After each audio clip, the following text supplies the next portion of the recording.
Good morning, everybody, and thank you so much for joining us for this very exciting discussion about Kickstarting Out of Home in 2023. Thank you to those who have joined along this series. This is the third chat we're having in the series. Thanks to anybody who's new, and welcome to the space.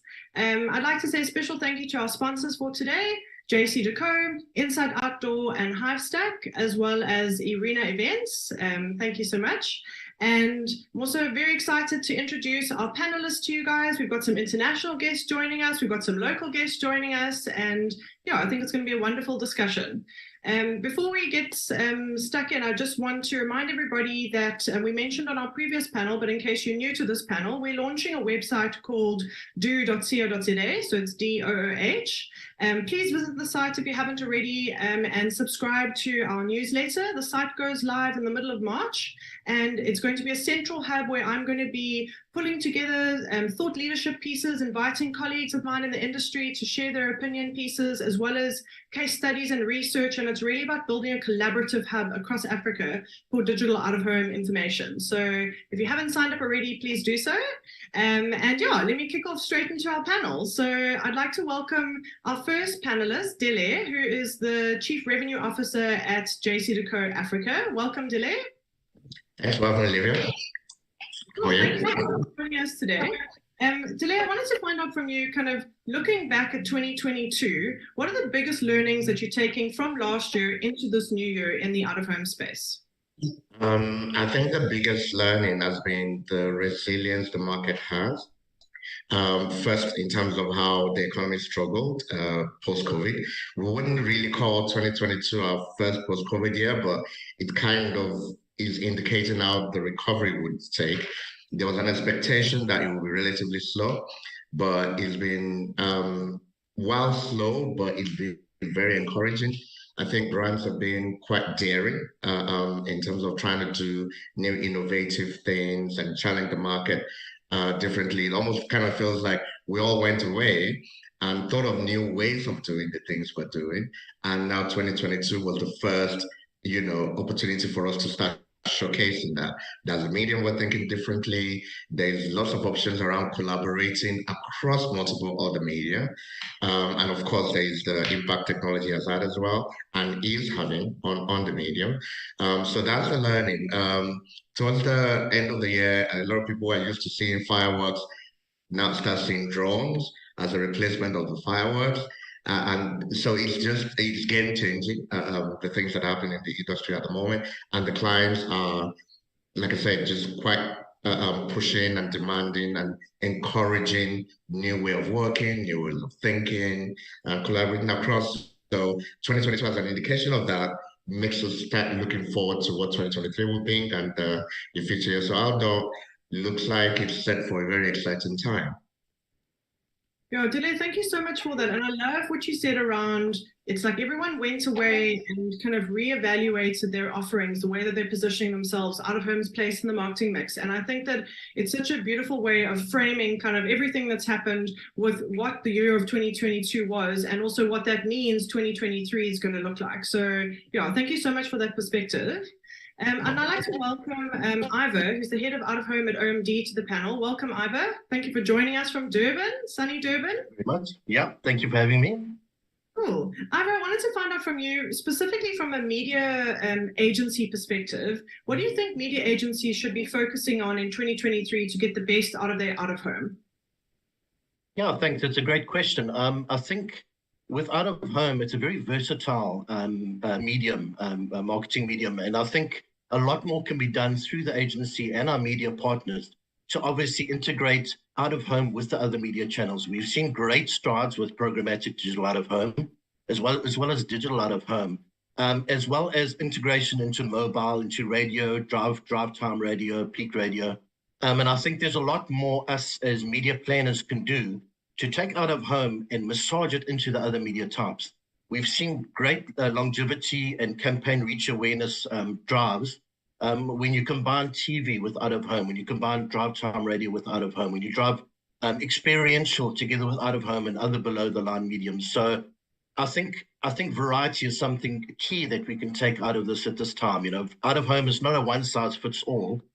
So much more can be done. And I think a lot of agencies possibly don't have a dedicated out-of-home teams that can leverage that experience.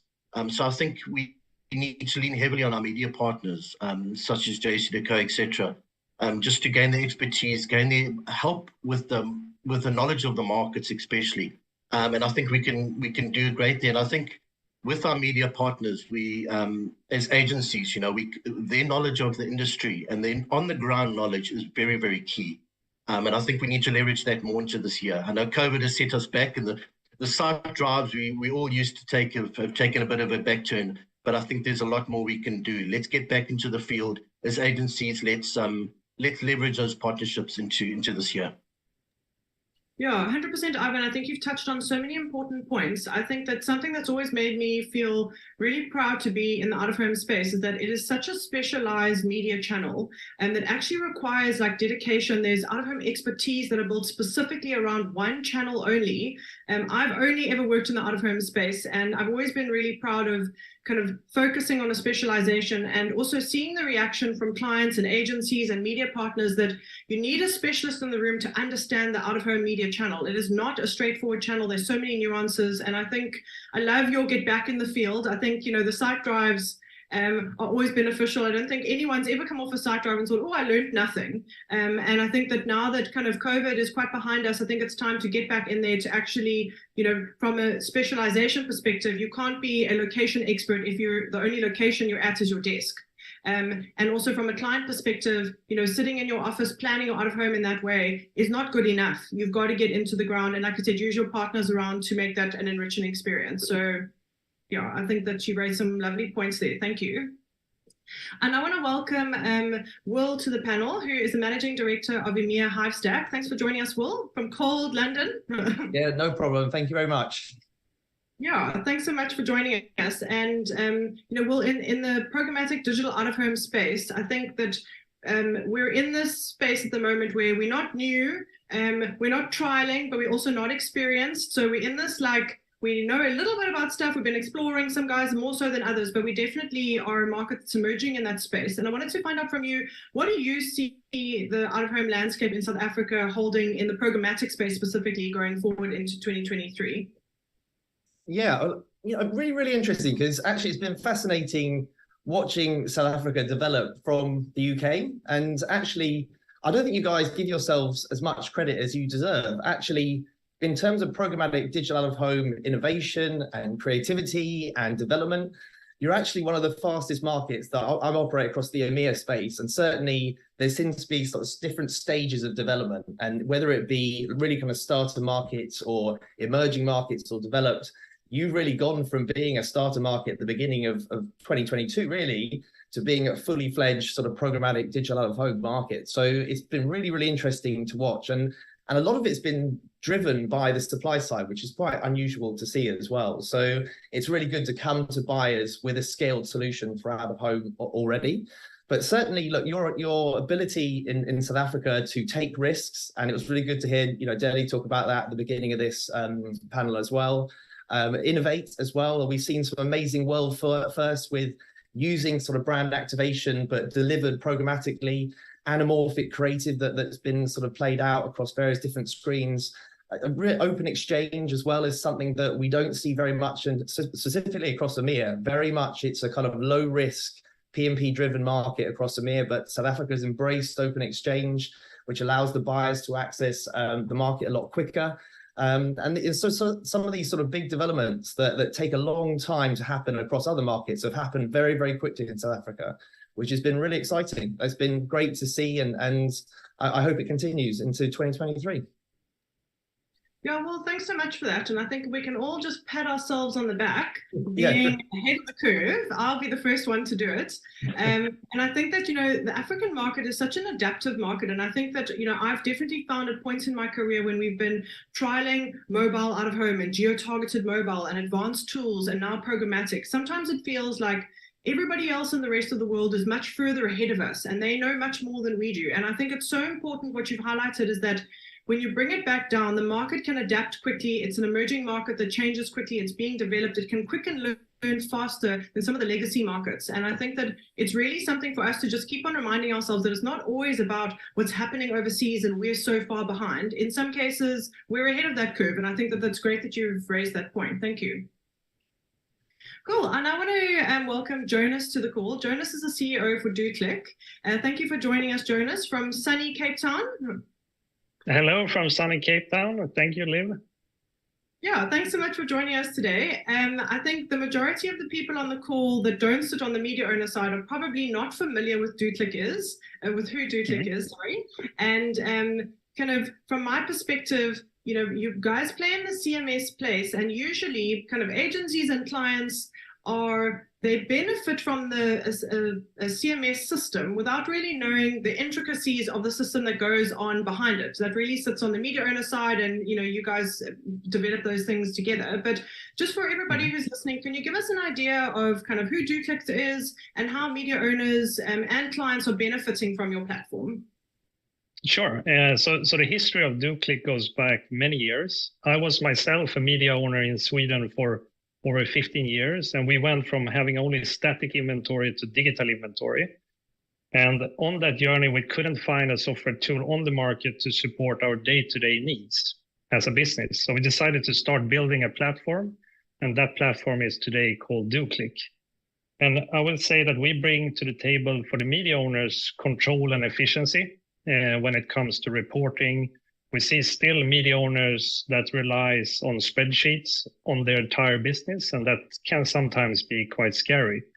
And for the clients, definitely they have a benefit of having a quickly response to a brief, a perfect playout report when it comes to campaign reporting, and also the possibility to use the medium to its full power, like dynamic scheduling, etc., and give the opportunities for brand to really shine on the out-of-home inventory.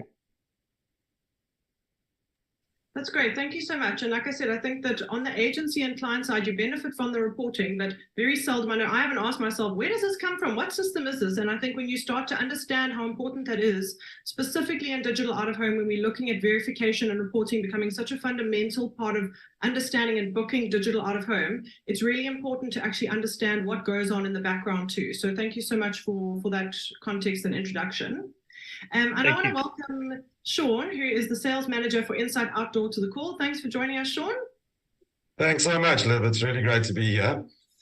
Yeah, thank you. You're joining us from gloomy Joburg, I believe. Yeah, it's a little bit depressing today. Cool. Sean, I wanted to ask you, kind of from your perspective, you've been in the industry for a long time and kind of seen the growth of digital out of home. And I wanted to ask, what are you not seeing enough of in the digital out of home landscape at the moment? And kind of what do you wish you could say to clients and agencies on how to get the best out of their out of home investment, specifically in the digital space?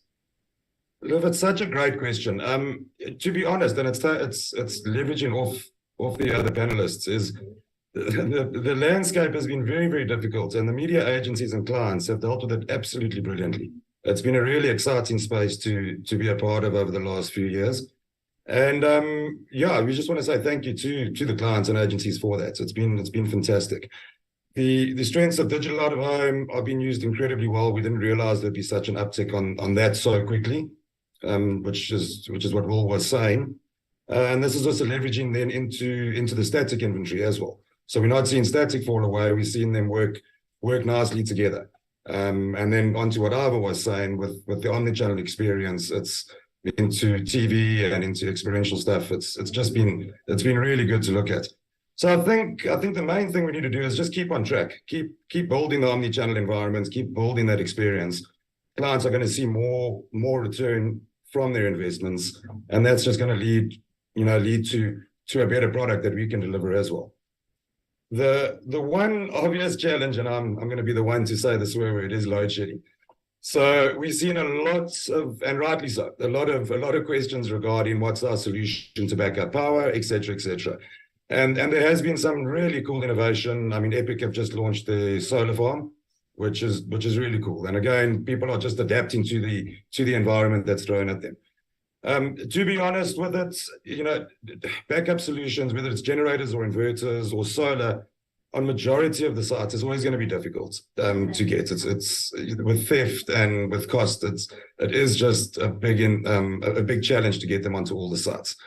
But again, there is a solution. There's the impression purchase. And I just want to say to clients, I think we need to start looking at more of that.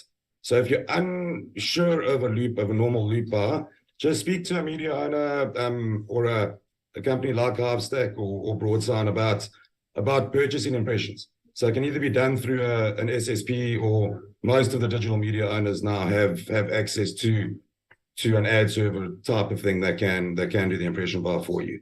And we're always willing to chat and guide you along on that. Yeah, Sean, thank you so much. And I think you've also touched on some important points. I love that you've mentioned static, right? Everybody gets excited and jazzy about digital, and then they think of load shedding, and then they're like, where does this leave me? And then, so it's like a mix of emotions sometimes when it's looking across the media mix. But I think it's important to remember that static and digital work in complement to with each other. It's not either or necessarily. And I also love that you've touched on impression-based buying. I know we discussed it on our last panel, which was around digital out of home specifically. And I've had some conversations with people around the death of the loop, and the loop's going, and then it's like, no, don't take the loop from us. It's what we know. And then what are these impressions? It's like a digital term, and then people are not sure that it leaves them like, okay, I want to book the loop. So I think as an industry, we'll get there together as we have introduced the introduction of digital out of home and programmatic and dynamic and all the other things that have come. It's just a case of like coming together as a collective, testing and trying and like being happy to take a risk to say, let's try this here, see how it works, and adapting. So yeah, thank you so much for those points you've raised. Kind of speaking of digital, I want to welcome Luandile, who is the Chief Strategy Officer and Managing Partner at Rook Digital. Thanks for joining us today. Thank you, Livia. Thanks for being here. Yeah, and I want to say a very special welcome to you as a digital media owner, not playing in the out-of-home space. Thank you for crossing over to our side, for the call at least. But I think there's so many conversations that we have around omni-channel approach, about integrating media channels, about digital and out-of-home coming closer together. But very seldom do we actually end up sitting in the same room together. And that's why I really am happy to have you here today to give us kind of your perspective from like a purely digital background, obviously understanding the media mix. And I wanted to find out from you, what advice do you have for agencies about how, when, where to involve digital and out of home together, and how do they work together? And also, what are the common barriers in that space from your experience that you've seen around like not integrating the two channels together? Wow, so it's a loaded question. There's quite a few things in there, so I'm going to try and tackle all of them. So in terms of how and when, my beliefs on my history is actually media agency side. I was CEO of Wavemaker for 7 years. So I've been in that dynamic situation before I went purely digital. And my advice is to involve all mediums from the get-go. I think at the end of the day, it's reach, frequency, and grabbing a consumer's attention. That's all we're trying to do as an entity on behalf of brands. And these are the various tools we can use. And if you have all the experts in the room as soon as possible with the idea in hand, you get a lot more out of it than just going to them individually. And I think this is something that agencies need to find a way around. And I think quite a few agencies are finding ways to have open days to all media owners to come in, to have specific projects that they can pull different people into. I think more of that needs to be done. And we need to kind of understand that all of these mediums have a role to play. So a lot of people say that, TV will kill radio, radio's still around, TV's still around. People say digital will kill TV. All three of them are still around, and out of home is still there. And somehow even print is still kicking. So the reality is all of these mediums have a use and a role to play. And I think it is our duty and our role to get the best experts in the room as soon as possible with the idea in hand to get everything going. There's another part of that question which was very, very interesting, which was what is the common barrier? And I think digital always feels like we come to the game late, or else the budget is already divided up by the time we arrive and we get whatever we get. But I think the reality is that happens to just about everybody else. And I think in the move to specialize within the agency, we actually created silos. And that's something I know that when I left GroupM, they were actively trying to redirect. And I think most agencies will try to do the same. You need the expertise. That's very important. But in creating the expertise, don't say, here's your budget, go do that. Here's your budget, go do that. Because then you create something that's so disparate and that doesn't really work together. And then you end up with 15 different messages all over the place that are actually not directing towards the same thing. So I think specialization cannot kill it, needs to be there. But in so doing, try and avoid any silos as an agency and make sure that everything is still working together to get to the end. And then in terms of the relationship between the two mediums, I think it's really important. I think Out of Home is going from the space where it was all about presence. So it was about sticking a logo somewhere, sorry to say that.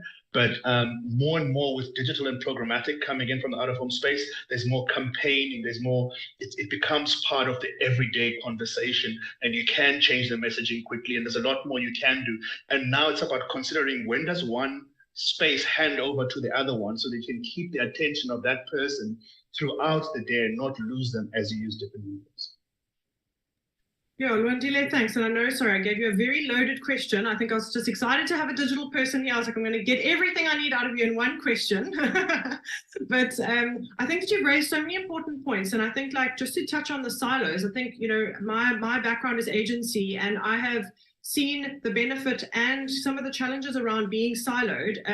I know that from a media owner perspective, and even at times from a client perspective, it can be confusing as to, like, only speak to this person about this one thing and then speak to this person about something else, and then try to create this omni-channel amongst that. So I think that, you know, there are definitely ways to navigate that, but I know that the silos, and I think specifically when integrating the digital, and it's something, you know, I've touched on before, is that, you know, it's like bringing the digital guys over feels like scary, because you operate in a different world that doesn't necessarily translate into Out of Home, and the Out of Home guys are scared and the digital guys are worried, and everyone's like, what are we going to do? Let's just stay in our silos. And then, like I said, the budget's allocated, and then an opportunity is missed. And I think that what I love about having you on this panel is around breaking down some of those silos to understand how do they work together in harmony, and dispelling maybe some of the feeling of like, we're not sure when, so we're just rather not going to. So yeah, thank you so much for that. Cool. And I want to welcome Catherine, who's Director of Ocean Labs at Ocean Outdoor, to the panel. Thank you for joining us also from the cold UK. Thank you. Very happy to be here. Yeah, thanks so much for having us. And Catherine, when you accepted to be part of the panel, I need to admit to you, I was so excited because you are one of my out-of-home heroes. From an out-of-home perspective, I think that all of us, you know, anybody who knows anything about out-of-home is familiar of outdoor, Ocean Outdoors offering. Piccadilly Lights has come to life with such glory, specifically around like anamorphic and 3D creative. I think everybody who doesn't even know anything about media is suddenly hugely interested in like a board that's coming at you from the road. And, you know, some people might have seen it themselves in person. If not, we've definitely seen it all over social media. And I just wanted to find out from you, you know, seeing an image on social media of this amazing creative that WhatsApp did, for example, that the Metaverse have done is great. But what goes on in the background around bringing something like that to life? And like, what is the process on the back end that kind of the layman's person isn't aware? We just enjoy it and think, wow, this is great. But obviously you and your team are doing so much in the background. So can you give us any insight into that? Absolutely. Yeah. I mean, I say, so Deep Screen is our name for our 3D anamorphic kind of content. And it has, you know, it's been a absolute whirlwind of success over the last 18 months. And we've had well over 100 different deep screen campaigns delivered through that. And what's been really interesting actually is it's been through a complete range of different sectors and categories. So tech, as you might imagine, you mentioned the Meta campaign, the WhatsApp campaign, and beauty also has been a big sector, as has automotive. But interestingly, the biggest category by far has been luxury. And even more interesting, it's actually been some of the brands who might not otherwise have spent in out of home. So it's very much been an additional incremental part to our standard market. And certainly through our Ocean Studios team, we work really closely with brands and creative agencies on working with them to help optimize their content. So even from the basic, from storyboarding the idea, creating the dynamic simulations, adding textures, and doing that across. And it's something we do actually across lots of different screens throughout the world, not just our own portfolio behind the scenes. But through that, I would say I did want to share six creative learnings that we've gathered through there to give you guys some hints and tips if you're thinking about doing something similar. So firstly, creating that sense of depth, using the frame. You might have noticed a lot of 3D campaigns have almost a fake screen frame around them. So creating that frame to allow the content to come and extend beyond that, and then using shadows to create that sense of depth. Thinking about that optimized viewing angle. So if the screen is curved as Piccadilly is, or if it's a big flat screen, there's going to be an optimized viewing angle that gives you the maximum sense of depth. So making sure you're working out what that means for your screen and your location. And when it comes to the content creation itself, I would say a lot of brands do their content creation completely in 3D, but it doesn't have to be. And certainly we have seen the likes of Amazon and a few other clients actually working with us to actually shoot and capture their filmed content at the right angle for the screen. As an example, the Amazon Wheel of Time creative where Rosamund Pike actually, the angle of her reaching out from the screen was shot at the exact angle for Piccadilly lights to ensure it created that sense of depth. And also using context, reflecting the environment, the buildings around, reflections, all of that's really, really important. And also kind of not rushing that key moment. So when the content jumps out of you, slow it down, give people that moment to get their phones out, record it and share that. And on that theme, it's all about the shareability, as you quite rightly said at the beginning. Don't forget, this is, it's not just about the footfall on the streets. And we're seeing most brands actually plan these campaigns, not in standard out of home metrics. They're not even thinking about the footfall on the street where it is. It's all about that shareable content and that reach on social. So I think don't forget that when you're putting your edit together and making sure that you're capturing the footage of that moment and using it as your social content. That's great. Thank you so much for that. And yeah, I think, what was really interesting to me was around the luxury category coming forward. And like you said, for the, they might not have been active in out of home, and yet there are, and when it comes to a screen like that with the creative execution. So thank you so much for that context there. I want to just, we've been posed a question by the panel, and I want to, sorry, not by the panel, by the audience, for the panel. And Delia, I wanted to ask you this question from JC Decaux' perspective. The question is around load shedding. So I know Sean did touch on load shedding in his chat, and I think that it's important for us to address it because we're all being impacted by load shedding. And kind of, from JC Decaux' perspective, what are you guys doing around load shedding? So if the client is missing out on certain exposure during the campaign, how is it being made up? How is it being managed internally? And what are the different options around ensuring the effectiveness and the delivery in digital out of home when there is load shedding at play? Thanks, Livia. As Sean said, the more obvious thing that the industry is trying to do is to have backup. It's an energy crisis, so some sort of backup kind of makes sense. But to his point, it's very difficult to have that as a sustainable solution because of all the things he also listed. Could be stolen, so many challenges that the market has faced in there. So backup is one layer. But the more pragmatic one, I feel, is, again, the point Sean also made about a shift to, rather than sport, but to be thinking about it more as impression and therefore about delivering to an audience that is available. So rather than you look at it as just a schedule, you look at it as this needs to run when the market is there, when the audience is there, and we prove that to clients with analytics and so on as to show what the deliverables are. Obviously, programmatic growing helps to do that a lot more. So there's a lot more, call it like tracking, so we can prove performance. What load shedding raises as a question to the industry is, are you sure what you schedule ran at the time when you said it would run? And we are therefore compelled to show more proof of performance, if you like. So whether that is now just about proactively scheduling, for example, those in South Africa would know that it's different stages, stage 1, stage 2, and then that means X number of period that your power would not be available at different times of the day. So do you then proactively tell your clients that when it is stage 1 load shedding, we would, the spots that you would use, which will be X, we'll plow it into another location or same location when it comes back up. Just so that the clients are clear, there's a bit of hand-holding, education and all of that we're kind of embarking on in the market now. So just a logistical problem is what everyone in the industry faces. And as industry partners we're talking, I find the clients and agents have also been quite engaging about like what's your solution rather than profile one layer of solution.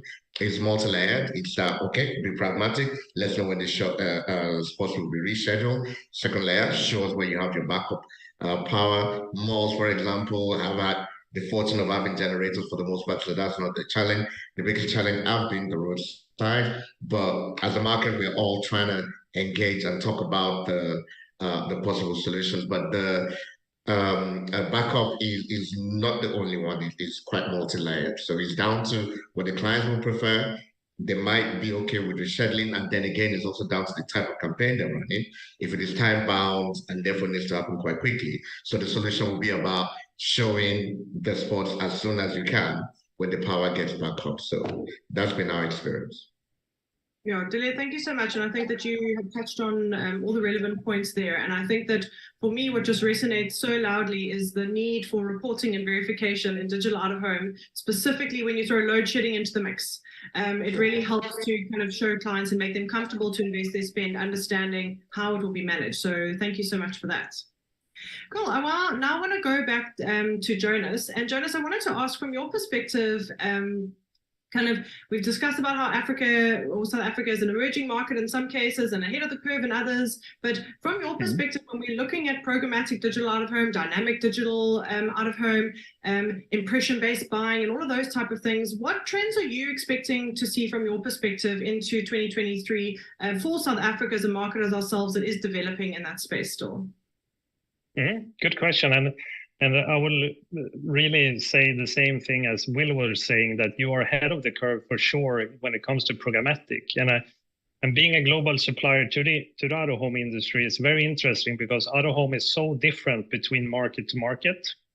And being an emerging market gives you great opportunities to learn from mistakes that it's made by others. And I can tell you that we did a lot of mistakes trying to build and selling our first digital network back in early 2000s. But to point out a few lookouts for this year, I see more and more media owners moving away from the old loop-based selling, 1 in 6, 1 in 12, for example, to a more flexible share voice selling to meet the demand from clients and also attract budgets from other media channels. And like Lavandeli say, clients don't wake up in the morning and think that they want to buy a piece of a loop. They want to buy the audience. They want to buy the effect of the campaign. And also for content relevance, that is becoming more and more important, obviously. And it's up to us in the industry to help and teach the client how to use the potential of out-of-home.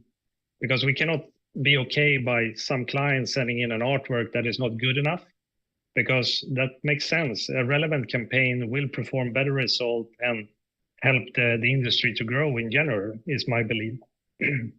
And the last part is, if we, for example, look at online advertising, it has been a massive growth over the year. And I believe one of the reasons behind that is that both sellers and buyers are always talking the same language. And we see it on programmatic digital out of home. It's going up and we are talking the same language. But when it comes to direct trades, we have invented so many words for the same things. So it makes it difficult, and we need to call in specialists to understand the medium. And that shouldn't be the case. The meaning of a play out, impression, footfall, 1 in 6, etc., can be so different from media owner to media owner and buyer to buyer. So I think definitely we need to do more in that area and start to speak the same language so we unify out of home a little bit more. And if we can nail these, I believe that 23 looks strong, and it looks strong across all markets. Out of home is going up, and we need to stay on the top of it. Jonas, thanks so much. And I think that your point around having so many terms for the same thing, and then it's almost like we're building specializations inside specializations to overcomplicate something that is already quite complex at times. So I think that's a good point around kind of bringing in the right partners early enough to see how you can streamline that growth. So yeah, thank you so much for that. And I want to skip back to Will. And Will, we've discussed how amazing South Africa is and ahead of the curve we are and what a great job that we're all doing. But I wanted to find out, how do we fast track our growth? So I understand that the market is adapting quite quickly and we're moving forward. But from your experience, how do we build on what we already have done in the programmatic digital out-of-home space, and how do we take it to the next level? Yeah, there's some really interesting points being made here. So the first one is you absolutely, on both sides of the fence, both demand and supply, have to have someone that leans into the space. You have to have a champion of programmatic digital out of home. And you've got a challenge really because you're kind of smashing together two specialisms, like people were saying there, like Jonas mentioned. You've got programmatic, from the online space, and then you've also got out of home, and they're very nuanced. And you're trying to develop a specialism for both. And so that's what we've been trying to develop over the past year or two. And this is where you start to bring in the new buyers, because you need to have a standardization of kind of jargon across both digital and the out-of-home space to bring them both together. And from a technology standpoint, we've bridged that gap. That's been done. Then it becomes a point of how do you then bring the digital buyers into the out-of-home space, and how do we kind of get the technology side of this all connected between demand and supply? And you have to have champions. Like if you don't have someone who's really leaning into the space, who's dedicated, wants to explore this space, it does become very, very difficult to get to that next level of kind of programmatic delivery. And that's something that we see an awful lot of across the market. So the markets that have been really sort of achieved this have really had that kind of specialism in place, because there's a lot to explore now. So you've got a lot of DSPs in market, whether they be specialists like ourselves or the omni-channels. They all offer something very, very different. And they also connect to the supply side in very, very different ways. And so there's a lot to explore there, but there's a lot of information, there's a lot of testing that's going on. And so first of all, you kind of have to find a way in which you can work and align programmatic with what you're doing. And I mean that from an out-of-home perspective, with what you're doing from the digital space, which was mentioned earlier. I would love to see more and more movement away from out-of-home campaign-based activation. So 2 weeks, 4 weeks. For some reason, even though now we've moved into this programmatic space, we still want to activate 2 weeks or 4 weeks campaigns. Why are we not always on anymore? We have the ability to activate both brands, performance-driven activity. We also have the ability to, like the online space, trigger activations based on certain events that happen, whether it be traffic speed, weather, temperature, UV, pollen. There's so many different layers of multiple strategies that you can build into a programmatic activation that are completely aligned to what the online space does. And that's where I feel that, like rightly said at the beginning, out-of-home doesn't become an afterthought. It's part of what is an outcomes-driven, screen-agnostic solution within agencies. That is a very, very different way of thinking and very difficult to build in agencies when they're in silos. And my background is agencies, so I've seen this happen firsthand. We come together as a team, we get briefed on a campaign, and then we all go away to our desk and plan separately. And that's a very difficult thing to overcome. And certainly there are some agencies that are doing that better than others. It's really good to see that the digital specialists are coming into the space. And I think we need to embrace that and provide them with the tools to understand the out-of-home space, the nuances of it, visualize what the out-of-home space brings to the table to make it easy for them to lean into it. And I think that's where you'll see the growth come from. Yeah, thanks so much, Will. And I think also you've raised so many good points around, again, the silos have come up, and I love you almost need like a cheerleader in that space to help drive it forward. It's not going to happen on its own because it's too complex to just automatically plug in and let it happen on its own. It requires so much integration and so much dedication, and I'm really passionate about having intentional out of home, not just booking a site because you became lazy and it was kind of there and you booked it and you moved on with your life. It's really about having the care and attention that goes into being intentional with your out of home and also using data to support it.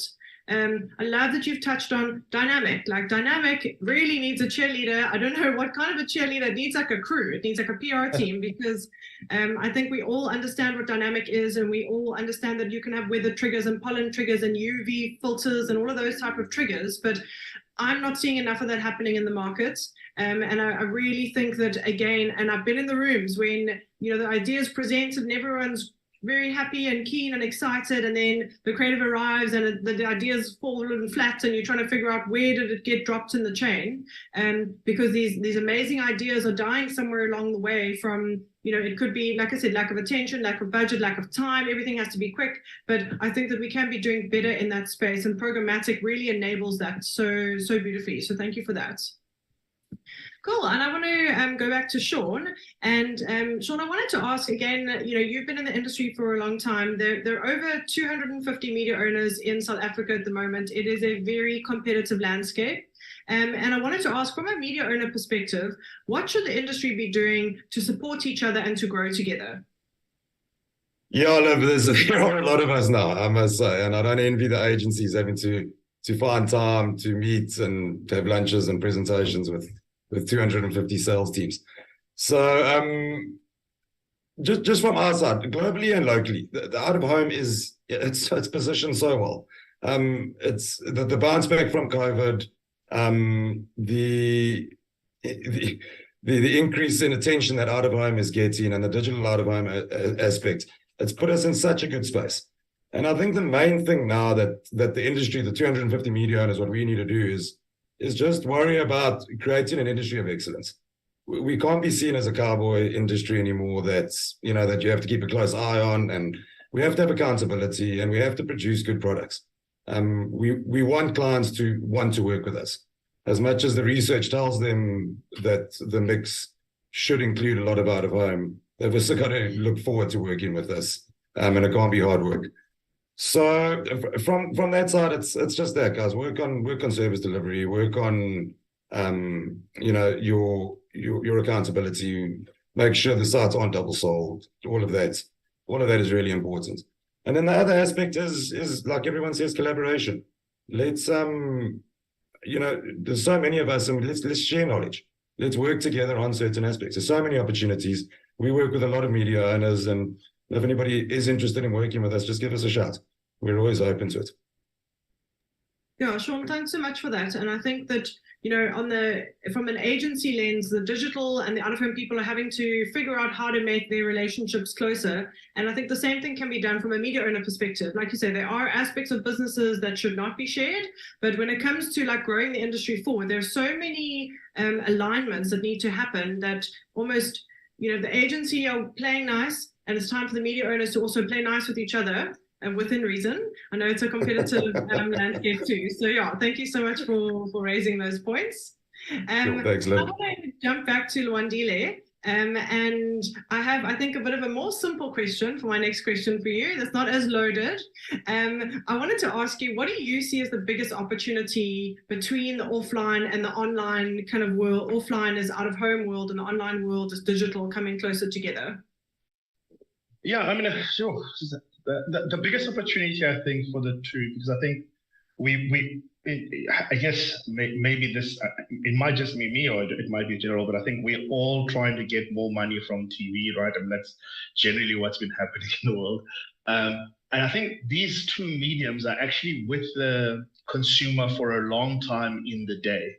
And I think if we're able to work together, we can use that to our advantage. So the ability to create a continuous conversation with the consumer during the day as they commute to work or to different places during the day, on and off. I think that's a really great opportunity for us to exploit. I think it was Will who said that we need to find a common language that kind of works across, so that we don't try and create silos by having our own different languages, but actually find a language that works across and enables us to do that. And certainly by doing that, also try and start analyzing and coming up with really good ways of winning from customers. I know one of the things that we focused on probably for the last 6 months and the next kind of year or two is how we can get the most attention from consumers. Because the reality is consumers see brand messaging all the time. It's how that one brand can grab a consumer and own the consumer for 2 hours in the day, for 3 hours in the day. And if we can map how both mediums can do that by using location, by buying impressions, by understanding the actual person that we're buying, so whatever information we have with that, and also understanding how they then move from getting the message to actually procuring the product, which is something that between these mediums, we can actually do that because we know next to what holding is what mall and which shops are there. And if we're able to track the GPS on the phone, we should be able to get all this information out there. But it will take some level of collaboration, some trial and error. between all the entities. But I think it's a huge opportunity because, TV is in the evening when you sit at home, if you're still watching TV for 2 to 3 hours. The rest of the time is actually these mediums and maybe radio that can take a claim. Yeah, I think that's a great perspective you've given from that omni-channel approach, and to see, as you said, like, how do you get them all and the locations and all of those things to play together quite nicely. So thank you for that. I wanted to move now to Catherine, and I wanted to ask you, what can we see coming out of Ocean Labs in 2023? It feels like we've seen such amazing innovation in the past year. So what else is coming our way? So obviously I can't give any massive spoilers, but I would say watch this space. We're always looking to continue to develop what we're doing. But I say just building on, excuse me, a couple of the comments just from the my fellow panel members there. I think I really see, in terms of general trend for the sector, is that continued convergence between the virtual and real worlds, and I see out of home and mobile being key vehicles in that. I think there was some really interesting research done by the Mobile Pound research that showed that 60% of all online spend is done when you're out of home. So I think there's no better reason why that mobile and out of home together shouldn't be used as those two big vehicles to really supercharge those moments and give them the recognition that we all deserve for that. And I think as part of that virtual real world and the mobile and out of home coming together, I think augmented reality is going to continue to become a bigger player within that space. And I think whether it be mobile augmented reality, we did a great campaign just before Christmas in partnership with Google, but for the band Gorillaz. They did an album launch in Times Square and in Piccadilly, where they actually performed a virtual gig in the space, all on mobile AR, using their location-based services to activate it as well. So a really interesting activation that's, really engages and drives consumers to take part, and out of home is the centre of that. We are the call to action to encourage people, to make people aware of what's happening and drive them to take action. Alongside that, I see on-screen AR. When I say on-screen AR, I mean using cameras in digital out of home to see yourself on a screen and then augment assets around that. And I really feel this plays into one of the biggest superpowers of out of home, is that moment of fame, that hero moment that I think very few other channels can really offer on the same scale that out of home can. Seeing yourself on a giant digital screen is the ultimate shareable moment. We see it all the time, people getting their phones out, wanting to take pictures. And, for a brand to be part of that activation and something really immersive for a consumer is so powerful. And then linking that to mobile, whether it be through QR codes, NFTs that you're dropping, whatever it may be, and directing and closing that loop back into store, I think is something I really want to see a lot more of, and hoping to see a lot more of this year. And I do think genuinely we're in the best place now to really kind of maximize that, and out of home to get the recognition for the actual rate of return and ROI that we're generally delivering. That's great. Thanks for that. And I think although you haven't shared any spoilers, you've certainly shared a lot of insight that's like so exciting. Thank you for that. Catherine, while I have you, there's been a question from the audience for you. And the question is around, what is the best way to adapt the creative to lessen distortion when it's not on the optimal focus point? Obviously speaking around the deep screen. So I don't know if you have any kind of comments around that you can give us. Yeah, I would say it will depend on the screen. So firstly, depending on what your viewing angle is, how an extreme that viewing angle is, you can view it directly from head on, absolutely. And that is, you can then view that content from all sides. However, with that, sometimes you don't get quite the same sense of depth that you might do if you were doing an angle. But it also depends on actually what the content and creative content is itself. We've done, through our modelling and template systems, we have ways you can move the virtual camera from left to right to view what it would look like. And actually it's not as distorted as you might think looking from a more obscure angle. But it does really depend what the creative content is that you're looking at. But I would say if you are using our templates, which are set up to give you that virtual preview beforehand, do play around with camera angles and have a look at that. But if it is something that's a big concern to your brand, then maybe you want to tweak the angle to make it a little bit more centered, but make sure you're not losing that sense of depth as well. So there is a sweet spot, but it's actually a bigger area to play with than you might expect from that kind of optimum viewing angle. That's great. Thank you so much for answering that question. Well, I'm now going to go to Decaux, and I wanted to ask you, what predictions do you have for trends we can see in South Africa in the out-of-home space this year? Thanks, Livia. I think a lot has been shared by the fellow panelists in terms of where the industry is going. So I would like to contextualize that. I would like to just put it in what I'm hoping is a simple way of content and context. Actually, there's a lot about outdoor in the way it's looked at as a part of an outdoor, as a part of an advertising industry. Therefore, the thinking about it tends to be about it can display ads. But the reality of the modern outdoor industry is, as we've gone digital and all the nice things that Catherine and her team have been doing, and so many companies have been innovative about the types of structures that we've put out there. That means what it takes to be creative in outdoor is shifting from just the structure now to more what the content is.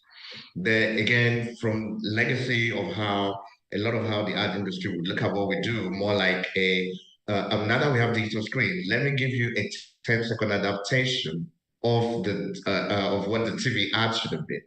Whereas there's now a lot more tendency to start looking at the digital screens themselves and start developing bespoke content that can work on those digital screens. For example, in the mall environment, you tend to have a lot more interactivity. People go past the physical structure, so it doesn't necessarily need the same type of ad that you put on RSD, on the roadside digital, for it to be in the mall. So you're beginning to have that shift of using context as a base of creativity where the execution would be, and rather than a generic, let's develop this, and then it goes across all channels and so on. So we're beginning to have channel-specific content rather than ad. So same brand, but the execution for mall is different. The execution for the roadside digital is different, and so on. So we're beginning to be almost like the for a computer, the Intel inside. There is this tendency now to think more of what you need to use outdoor is actually about the sophistication of the data, and then to the extent to which you can have dynamic, smart content and make that work for you rather than the placement. So there is a shift from the placement, I've got this thing displaying, as was said earlier, some sort of logo display, to this channel reaches an audience that I can engage. And then how do I now not just use that in a dynamic way that recognizes day parts, recognizes all the nice things we said about dynamic, but then the tendency to integrate it with other media, as we discussed about digital and all of that. So to put it in context, it's more like we're now in the era of content and context. So not just that of the ad as the way to use outdoor. That's the trend I see. All the other things that have been mentioned, whether it's the direction of data, direction of programmatic and all that, as the years go by, it gets better. But I'm seeing now the more deliberate content and context trend, and I see that continuing to the future. Yeah, thank you so much for that. And I love that context and content, I think, again, loops back to that like intentional out of home, like actually taking the time to make sure that you're executing excellently. So I love that. Thank you so much for that. And I wanted to now go to Ivor, and Ivor, a lot of the conversations I have with media owners and some agency people, there's often this discussion around budget. We've spoken about it here. We're all trying to get TV budget, digital budget. Everyone's fighting with each other to get the budgets. But a lot of the time you actually ask yourself, like, where do the budgets actually get allocated up, and why does out of home only get 1 million of the 10 million or whatever it might be on a specific campaign? What insights can you give us from an agency perspective around how budgets are broken up, and also what out of home as an industry and from an agency and a specialist perspective, what should we be doing to try and best position ourselves for the most amount of budget that we can for out of home? Sure. Challenging question. I think if you ask 10 people, you get 10 different answers to this one. But I think there's two parts. There's obviously how does the agency divvy up the budget? How does it work there? And obviously what can the media owners do to partner with the agencies? And I think from being part of Omnicom Media Group, I think we take huge learnings from all of our domestic tools, our domestic best practices, as well as the learnings we've gained from all of our agencies around the world. And the amazing tools that have lots of time and money and effort has been put into developing these amazing tools and dashboards. And we've got specialists within the group that actually help identify what the algorithms are, what is the best reach curves, et cetera, and it can be quite complicated, but at the same time, sometimes it can be a bit of a copy and paste, because unfortunately, maybe we just come in last minute from clients, or we run out of time, or things change. We're in a very dynamic market. So sometimes I think we need to, one of the challenges is, are we spending enough time to develop a robust strategy that actually identifies the strengths and weaknesses of every single media type and builds that into a budget that can actually work for the best clients' needs? And I believe we have made leaps forward over the years, especially in out of home, together with the road states and OMC. But I believe there's a lot more work to be done. As an agency, there is obviously a large focus on the deliverables like TV, radio, etc. But out of home, like we've said, together with the programmatic digital and digital out of home has been seen greatly as something that can drive technical awareness. And I think from agency perspective, we need to, and we do work in silos to some degree, but we're learning more and more. As COVID has forced us into changing our mindset and the way we do things, it's really helped shake up the silos a bit, as one of the panelists mentioned. And it's helped us to think slightly different and helped us to work together, work more closely, etc. And the second part, I think, is what can the media owners do to best partner with the agencies? And I think Shauna and another panelist mentioned that, unfortunately, in the past, out of home is seen as a bit of a cowboy industry. And unfortunately, there are still many cowboys basically wanting to make a quick buck, to push a quick sale without the after sales deliverability that we actually require from our media owners. There's a lot more trust needs to be built together with media partners. It doesn't happen overnight. And trust is, someone once said, trust is slowly built up but quickly broken. And we've seen a lot of times where sites have gone up that are not even possible to be legalized. They're not council approved. Some of them aren't even engineer approved. And I think, like Omnicom Media Group, to have a specialist out of home agency or specialized team to identify what is required to take the risk out of clients' hands. And I think our media partners need to work closely with all of the agencies to say, how do we best deliver to take the risk away from the agencies, take the risk away from the clients, and to deliver a quality service at the best value? I think at the end of the day, that's the simplicity of it all. How do we take the hassle and the pain and the risk away from out of home and just deliver a quality service at the best rate and make sure client is getting what they paid for? So yeah, thank you. Yeah, Ivor, thank you for that. And I think that I love that you've raised trust, right? And I think that trust is so important when it comes to clients are trusting their agency with their media budget to make the best investment possible. And the agencies are trusting the media owners. And along that chain, any break in the trust really has got such a huge ripple effect. And as an industry that's wanting to grow and move forward, and specifically when you're looking about merging, like dropping the loop and going to impressions requires so much trust in the process and the reporting and the verification of actually making a leap like that. And that's just one example on the digital side. There's so many examples on, trusting a media owner that presents you a site that is mocked up in a rural area that you have no idea if the site exists or doesn't exist or if it will ever exist. There's so much trust that has to be built along that journey. So I think that you've raised a really good point on that. Thank you for that. We've had another question from the audience, and Will, I'm going to pose this question to you. So the question is that if an anamorphic campaign can take 3 to 6 weeks to deploy, what are the commercial reasons for buying the space programmatically? Well, I mean, it goes back very much to what I was saying earlier, is that one of the benefits of programmatic is the end-to-end activation, and also to be able to have multi-layered strategies that exist within the same point. So what you can do then is have your big brand moments that exist anamorphically, and obviously require a little bit of build time, but it's a burst of activity that's brand. But you can also have an always-on layer of activation that aligns with your digital performance. It plays into that. You can also measure it as an ongoing and actually optimize. So this is the biggest step change that we've got, is that Once the campaign goes live, we've built these sort of custom audiences that you can create, which is brilliant. We can monitor performance, we can adjust delivery based on what our KPIs are for that campaign, but we can also measure the effectiveness of that at the end. So the anamorphic part is one part in a much bigger, wider out-of-home strategy that sits within a bigger strategy across full comms planning. And that's the bit that's really exciting for me specifically, as coming from a planning background, and something that I really love to do.